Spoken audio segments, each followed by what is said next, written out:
10제곱미터가 채 안 되는 독방에 수감된 윤 전 대통령은 수용기록부 사진, 이른바 머그샷을 찍고 사복 대신 갈대색 수의를 입었습니다.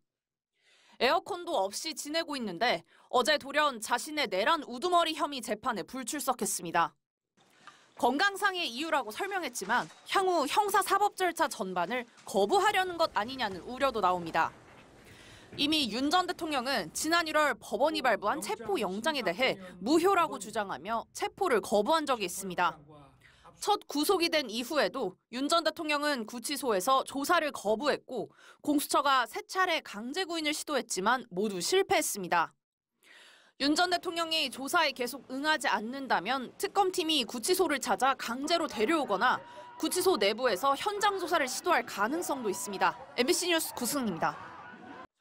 다시 구치소에 머물게 된 윤석열 전 대통령이 오늘 자신의 내란 우두머리 혐의 재판에 끝내 나타나지 않았습니다. 형사재판에는 피고인이 출석할 의무가 있지만 건강상의 이유로 못 나오겠다고 통보한 겁니다. 오전 10시 15분에 잡혀있던 재판 시작 직전에 불출석 사유서를 제출한 탓에 변호인들조차 정확한 내용을 모르고 있었습니다.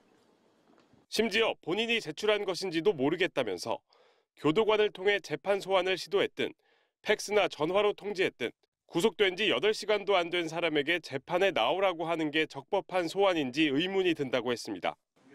그러자 내란 특검 측은 정당한 사유 없이 불출석했다며 강제 구인을 적극 고려해달라고 재판부에 요청했고 윤 전 대통령 측은 적법한 소환이 없었다며 불출석은 당연하다고 맞서기도 했습니다.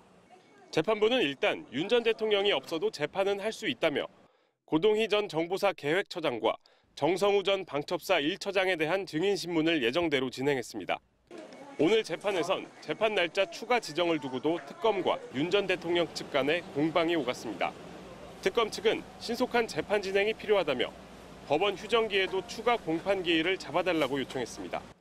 이에 대해 윤 전 대통령 측은 특검이 재판을 넘겨받는 것 자체가 위헌적이라며 기일을 추가로 잡아달라는 건 이해할 수 없다고 말했습니다.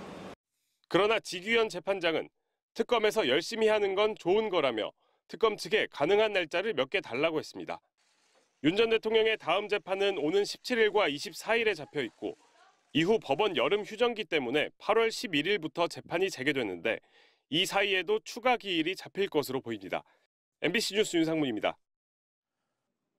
당초 예정된 윤석열 대통령 2차 조사 시간은 오늘 오전이었습니다. 하지만 윤 대통령 측이 건강상 이유로 미뤄달라 했고 공수처는 오후 2시로 시간을 조정했습니다. 그런데 1시 50분쯤 윤 대통령 측이 나가지 않겠다는 의사를 공수처에 전했습니다. 조사 예정 시간을 불과 10분 남겨놓은 상황이었습니다. 어제 충분히 입장을 얘기해 더 이상 조사받을 게 없다는 이유를 댔습니다. 체포된 피의자가 충분히 다 얘기했다고 사실상 조사를 거부하는 건 이례적입니다. 다른 피해자들은 엄두를 못 낼 일입니다.